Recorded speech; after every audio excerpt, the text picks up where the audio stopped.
Greetings to you. My name is Tara Brabazon and I'm the Dean of Graduate Research at Flinders University, and welcome to Vlog 226, the lecture, Does Digitization, or Digitization, does the lecture. Team, this is big. I've worked in online learning since 1997, and I've been angry about online learning since 1997, and that's why there were a few days there in March 2020 when all these people magically discovered online learning and the online lecture that I pretty well lost the will to live. Online learning has been around for decades, and it has been studied and researched very well. Qual and quant studies, some remarkable theoretical work, a lot of attention to the development of literacies and scaffolding. So at the end of this trilogy on the lecture for Olivia, a wonderful suggestion, thank you my love, it seemed really appropriate to think about revisioning, the revisioning of the lecture through digitization. And as always perhaps with me, this is a story of buoyant optimism and of course dark despair. And so I'm going to present both in this gig today. I'm going to set you up with our theoretical model for the digitised lecture, and then I'm going to look at the 5 strengths and also the 5 weaknesses of online learning, but specifically the digitised lecture. So the theoretical model I just wanted to put out there for you, and I've done research on this and publish on it if you'd like to read on it further, but I want you to imagine or summon a square. And that square, and this will come as a surprise to you, is cut into 4 quadrants, not 3, 4 quadrants. And in those 4 quadrants are analog, digital, synchronous, and asynchronous. Now, each of these 4 squares talk to each other in really interesting and innovative ways. They also have specific relationships that enable, support, or repress particular behaviours or learning strategies. So, digital synchronization, digital synchronous is Skype, Zoom, Collaborate. Digital asynchronous is email. Analog synchronous is the face-to-face meeting, or indeed the analog real-time lecture in a classroom. And analog asynchronous is sitting in a beanbag and reading material or reviewing your notes on the lounge suite at home. So there's all sorts of different applications, approaches and behaviours that occur when we think about those 4 squares. Thinking about those 4 squares is incredibly useful and productive, and you can have a real play there. It's great stuff. So I just want to whack in 4 quick definitions for you. Obviously, synchronous is in real time, so sharing real time and real communication.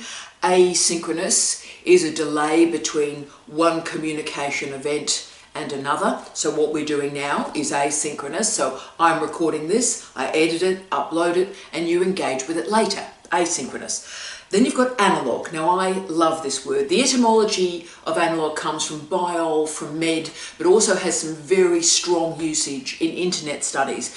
But analog, I think, is best described for you as a metaphor through the analog clock. And that tells us a lot about the etymology of analog. Analog as an adjective refers to a way of representing data sets. And the way that we represent data is on a continuous scale. So think of our clock face. So the arm is continually moving, analog, unlike the digital clock where it's 102, click 103, click 104. So it doesn't have that snap of change. It's smooth.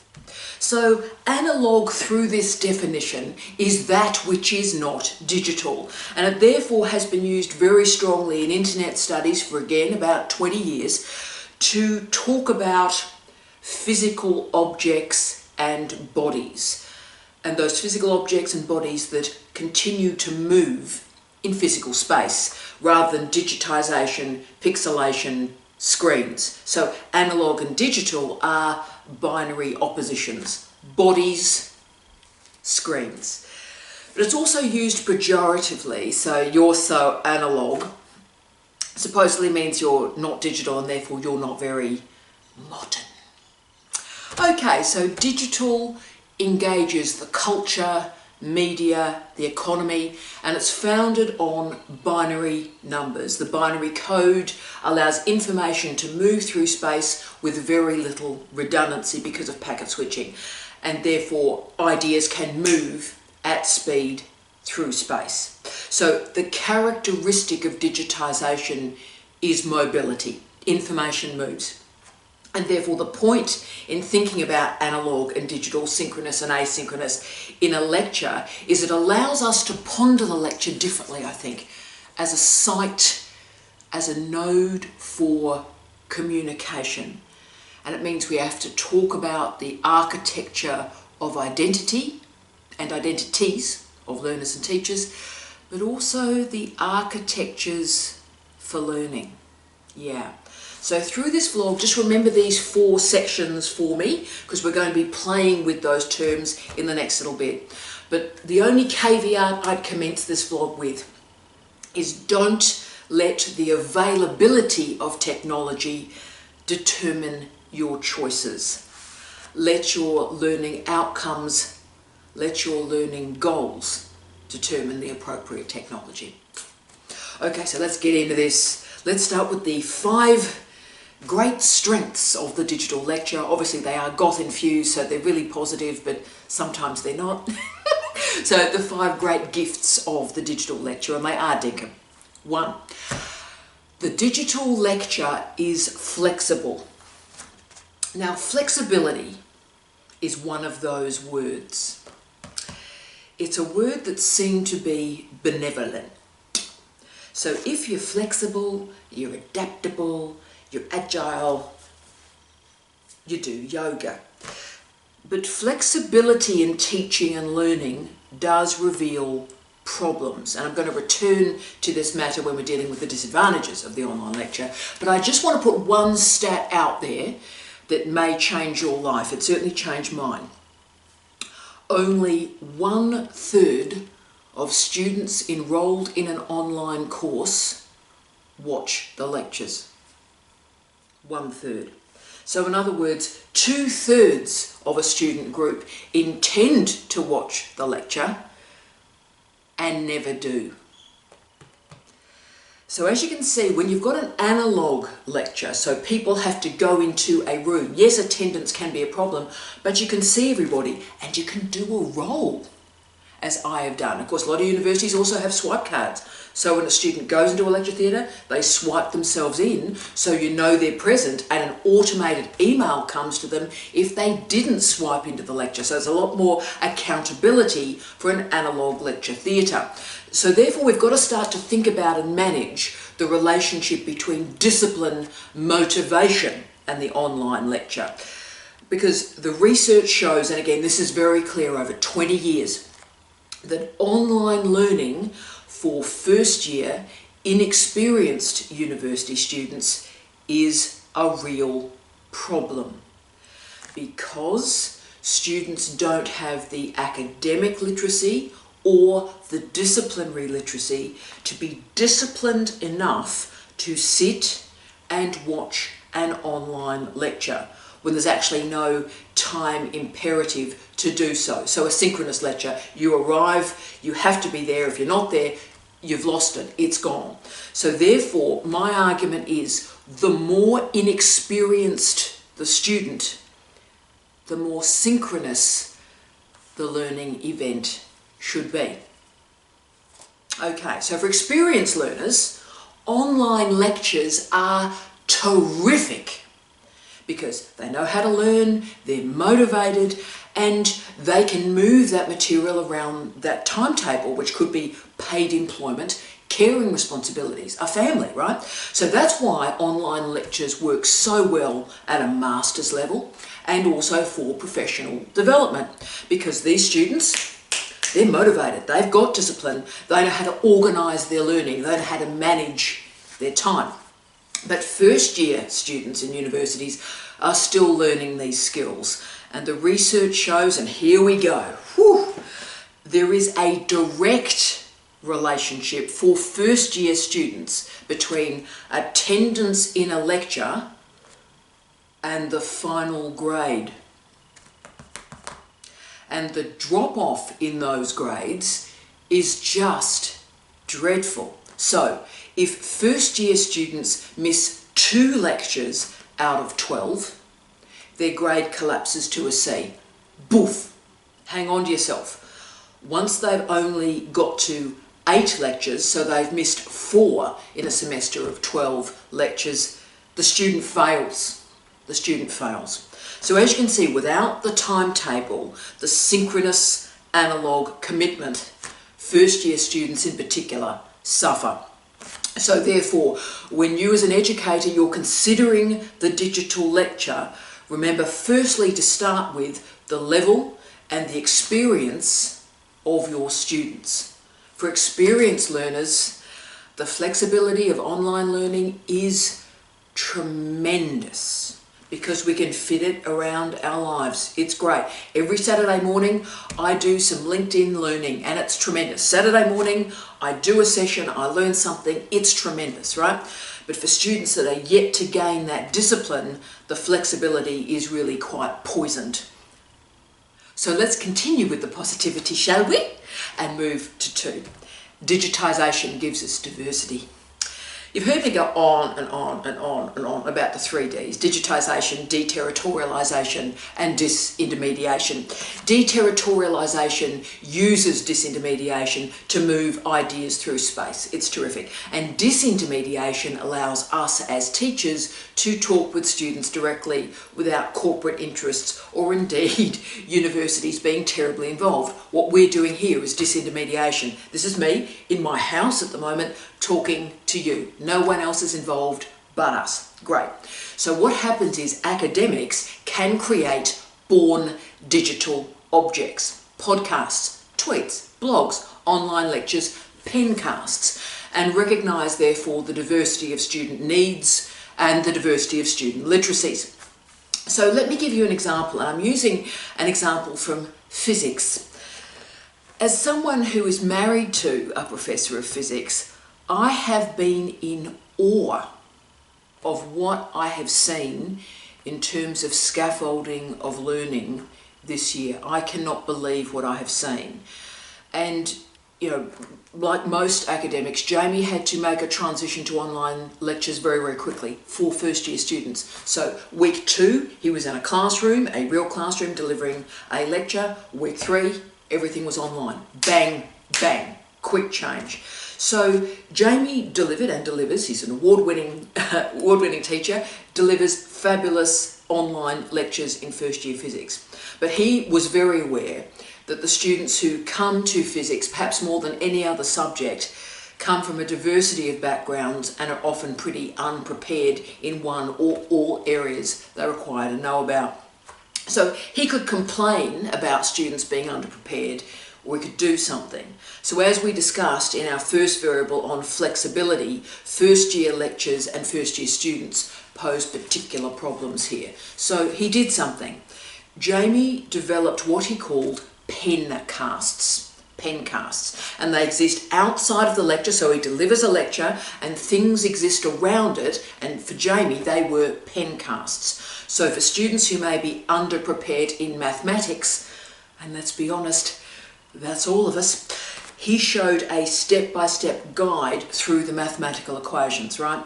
So this means he talks about an equation in an online lecture, so here it is, but then develops a pencast to show the students who have had no idea about that equation how it operates. So what is a pencast? Well, a pencast involves an extraordinary pen, a magic pen, and a magic piece of paper. And what happens is, through this pen, we are writing out an equation, a design, anything you can think of, and the lecturer, the teacher, is speaking while that's occurring. So it means as students engage with the pen strike, so the pen strike happens, they can hear their academic, their teacher, speak what is occurring in the equation, how the equation is occurring. So they can actually hear the teacher talk while they see the equation being written out. Amazing. Another example I've used is I have for a lot of years, decades actually, recorded a very short podcast. I'm thinking 2 to 3 minutes that's attached to every single lecture that I deliver. And I call that an orienting podcast. All it is a student can hear the big idea of the lecture that week, maybe the major theorist, maybe a big question they need to think about. And why I do that is so by the time a student comes into a lecture theatre, particularly a first year lecture, they have a vibe, they have a context, they have a shape, they are oriented for learning before the event occurs. So that's one of the great gifts, I would argue, of sound for the learning environment. So that's also, I think, something of the gift of digitisation, because we gain that scaffolding, the alternative pathways through learning. And the model I've used to describe the examples, in many ways, what I've just talked about there, is the octopus model of learning. So the online lecture is the head of the octopus, but to enable the diversity and the differentiation of learning, the octopus has those tentacles that reach out.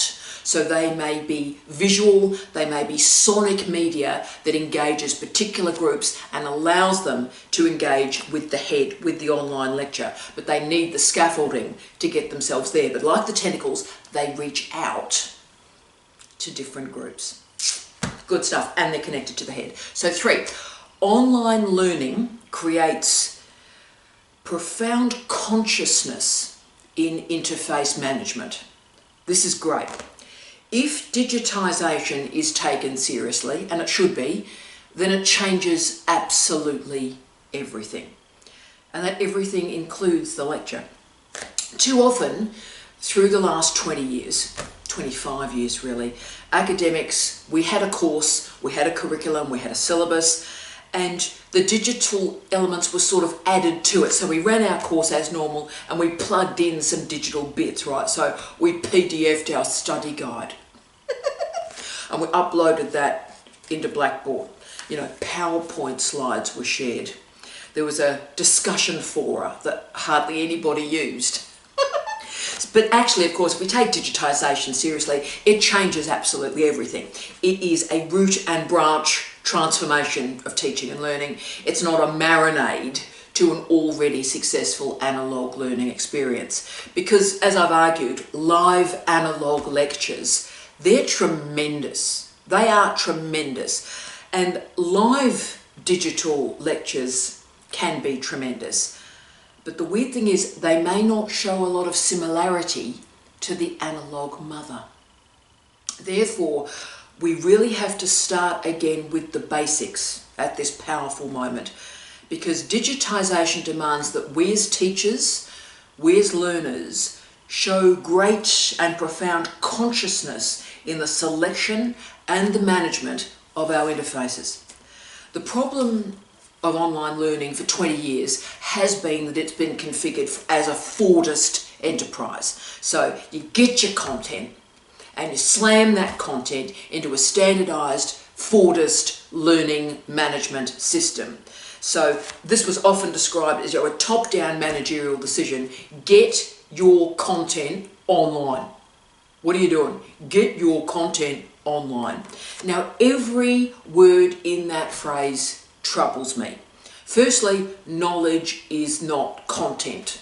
Sort yourself out. So, and how are you actually getting that material online? How much time have you been given? What support have you been given? What resources are available to develop that online content? And of course, this is really getting is like the Australian word just. You know, Australians, I love how Australians use the word just. You know, why don't you just go and paint the house? You know, why don't you just go and develop world peace? Just, great word. And really, that's what getting is like. Just go and get that stuff online. Get it online. Like the online environment is sort of like a supermarket trolley, and you're just putting it back to the sort of trolley return. Like, just get it online, and it's done. The online learning environment is huge, and it's fabulous and it's spectacular. It's not one thing. It's customised, it's bespoke, it's post-fortis. And yes, it can be managed by corporations like Amazon, Apple or Google, but there are a lot of very interesting proliferation of applications now that can enable information literacy, can loan us some literacies until we can develop them on our own. So, you know, this stuff about just get this stuff online quickly is nonsense. And that's how online learning's operated for 25 years. Online lectures are different. They ask us to pause, be quiet, to reflect on the best use of our interfaces. So synchronous or asynchronous, that's the first big issue. How are you going to manage the clock in your teaching? Is flexibility useful for that particular group of students, for that particular course, for the knowledge system that you're trying to create? What platforms are best? So for synchronous screens, the diversity, we've got Skype, we've got Zoom, we've got Collaborate, we've got Teams, we've got Facebook Live, we've got YouTube, and most of us found during COVID, I'm sure you were the same, we were bouncing, in one day, in one morning, we were often bouncing between all these different interfaces, right? So therefore, what are your learning goals? What mode of screen engagement is best for you? The gift of the online lecture is that we can design learning. We can develop online learning outcomes, careful assessment, and then find the best interfaces to make those connections. Now, it may be analog synchronous lectures, great. It might be short digital micro lectures, again, great. But the most important moment, I think, happens for teachers when they realise the digitisation does change everything. And what it changes most is the reflection on your teaching and learning. We have to understand the difference between learning or instructional media and communication media. A Fordist deployment of a learning management system is really the worst outcome we can have in online learning. So yes, take the skeleton of a learning management system like Moodle, which is probably better than the rest, but then design the flesh and the blood and the bone in a way that shapes learning for your specific cohort of students. So what's another advantage of the online lecture? It's a biggie. Online lectures can change the whole definition of what a lecture is. Let me go right back to the arrival of the iPod in September 2007. This piece of hardware changed popular music because it changed our very definition of a sonic artifact. All of a sudden, through disintermediation, a track of music could be 5 seconds in length or 15.5 hours in length. All of that was downloadable. So listeners suddenly were not reliant on radio or music journalism or music programs on TV to tell us about the hits and what we should be buying, because suddenly the entire music industry became the long tail. We could buy pretty well anything, download anything and enjoy it on our own terms. So the diversity of sonic materials that are now available to us is stunning. And it arches far beyond popular music to sonic art, sonic architecture, to what I've often called the unpopular music of the past. So it means our sonic literacies changed. The online lecture is the same. It is the iPod moment. At its best, it'll unpick the very genre of a lecture to create a post-lecture, a reflexive space on the lecture. It will re-emerge from this digital imagining very different, in a very different form. At its most basic, we'll start to ask the question, should a lecture be 50 minutes in length? Now, if it's in a timetable in a room, we've all got used to that. So 50 minutes, 10 minute setup, 50 minute, 50 minute, 50 minute, efficient. But lectures outside of that timetable and outside of a room, to paraphrase the Smiths, oscillate wildly. They can be a 10-minute explosion of a concept or a really deep and careful and long presentation on a topic. Now, I've selected, just to give you an example of this, optics, because again, I watched Jamie do this in real time this year in first year. So he started, because of the speed of getting stuff online because of COVID, he started replicating what he did in a synchronous analog lecture. So week 2, he delivered it in a room. Week 3, it was online, him upstairs recording it to a screen. And week 3 was very similar to what he would have delivered in a lecture theatre.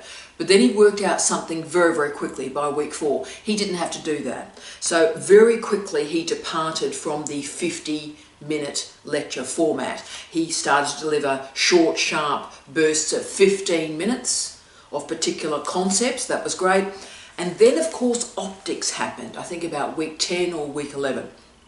And he said, you know what, I've never done this lecture properly in my career because it's never fitted into 50 minutes. Optics is not a 50-minute topic.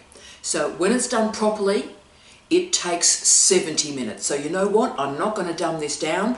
I'm going to gently and carefully work through this topic for students, and it's going to take 70 minutes, and they can pause it and have a cup of coffee and come back, but it's 70 minutes. And that's the gift of the online lecture. It's a Bauhaus moment. Form follows content. So why does a lecture have to be 50 minutes? And the answer is it doesn't have to be. It can change our very expectations of what a lecture is, what a gift digitization gives us. 5, your lecture can travel beyond a singular time and place. Now, most of us got into international higher education while we're here because we actually wanted to make a difference. That's why we're here. And lectures, at their analogue best, are extraordinary. I've always believed in them, you know that. They are a powerful, revelatory moment. And it's amazing. People come together and then they part. But the problem with the analogue lecture is once it has finished, it is over. It's gone. There's no record of the content. There's no record of the excitement of that moment. But the online lecture is different. If your goal is public education, conveying powerful ideas and disseminating them to a wide audience, then the online lecture is a perfect platform.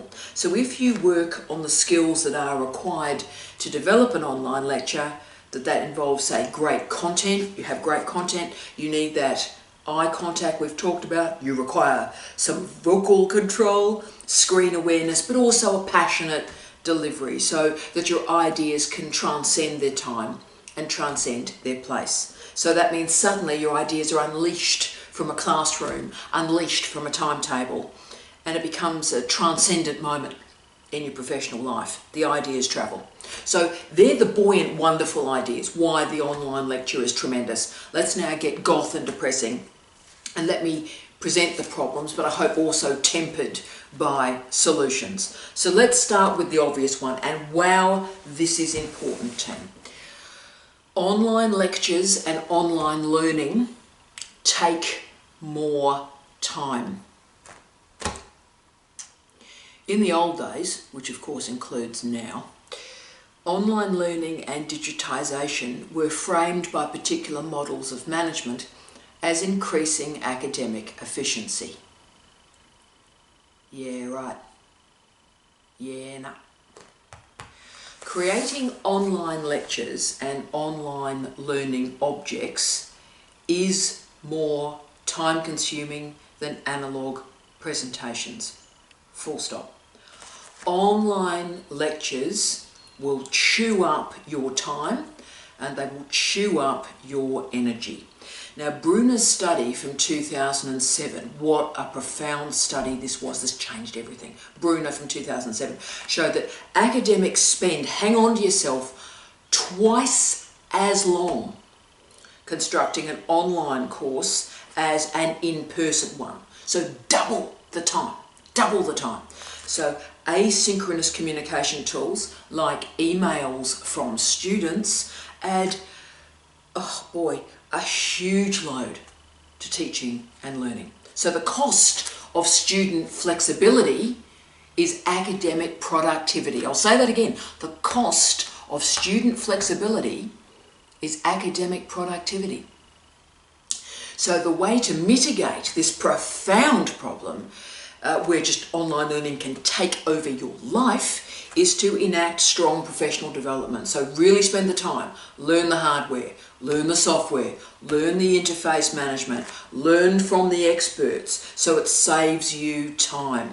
But also know what you're doing in terms of learning outcomes. So what is the point of this learning moment? Why are you doing this digital thing? What's the point in terms of the assessment and the outcomes? So make sure your content, your knowledge is organised, and then practice, practice, practice. That increases your efficiency. 2, online learning, online learning moves the expenses for content delivery from the university to the individual teacher. So, the basic hardware and software that most universities provide for the development of born digital objects by academics is dreadful, is cheap, and doesn't do the job. So what's required for efficient online lectures and efficient online learning to be of quality is some pretty expensive kit. So academics have to spend their money on hardware and software, cameras and microphones, screens and speakers. So once more, we've got this sort of Fordist assumption from our universities about learning management systems, right? So, oh right, well the camera on your laptop, that'll do. It won't. So if you want good quality online learning, that kit, that hardware and software is going to be paid for by you. Yes, it may be a tax deduction in some systems, but that is real money that has been taken out of your family budget to buy the digital infrastructure to increase efficiency and productivity. And speaking of individuals paying the bills, 3, online lectures create atomization. Look, I have probably a buoyant and nostalgic rendering of the analogue lecture. I do believe in it. I love something, I suppose, about a group of really bright people coming together in one place and one time and sharing something. I love that. But one of the problems with the online lecture is that it does the exact opposite of that. It atomizes students. It separates students out spatially. Now, yes, we can have the chat windows, we can have the online discussion fora, but the research shows that individuals watch the lectures alone or they don't watch them at all. And therefore we lose that shared analogue learning experience. So the solution to this problem is that academics spend more time, you've guessed it, but spend time on what I call online learning socialisation. That is, we create spaces for interaction between teachers and students, but also between students and students, even more important. So the goal is to find a way, and I'll use the old cliche, to try and create an online learning community. There are great success stories in this field reported in the research. There are also profoundly failed experiments where stuff's been recorded at speed, uploaded, left to hang in the air, no one's ever seen it. But there's also fantastic examples where these bespoke online objects are integrated into curriculum and beautifully developed to summon social connections, provide, if you like, a context for learning. So a great strategy that I recommend is I separate out interfaces for learning and interfaces for communication. So that means you might have a Twitter handle for the course. That's terrific. You might have a Facebook group for the course, or a really active and more fun discussion forum that does something else beyond what a tutorial would do. So try to develop strategies to create those authentic relationships between learners. Really hard to do and takes a lot of energy and time. 4, always start with, what about your students? What about their location? What about their technology? There have been many mistakes, thousands of mistakes made in the history of online learning. And the greatest one, I think, was the assumption always that we started with the technology that was available to the academic, the technology that was available to the teacher, rather than starting with what technology is available in the house of a student. Now, that student may have a partner that's hogging broadband, or kids completing multiple assignments and downloads and uploads. Then, of course, we've got the students in RRR, regional, rural and remote. These students may be living in poverty, as many of our students are, and not able to afford the hardware and the software that we think they have. So my rule has always been that while teachers may have access to all the shiny tech, that really doesn't matter. We have to start the learning program with a deep understanding of the technology and the literacies held by our students. So remember, these students are not in a posh job in Sydney. They may be out of work in Dubbo or Tennant Creek or Geraldton. So the selection of hardware and software must be the first decision that we make.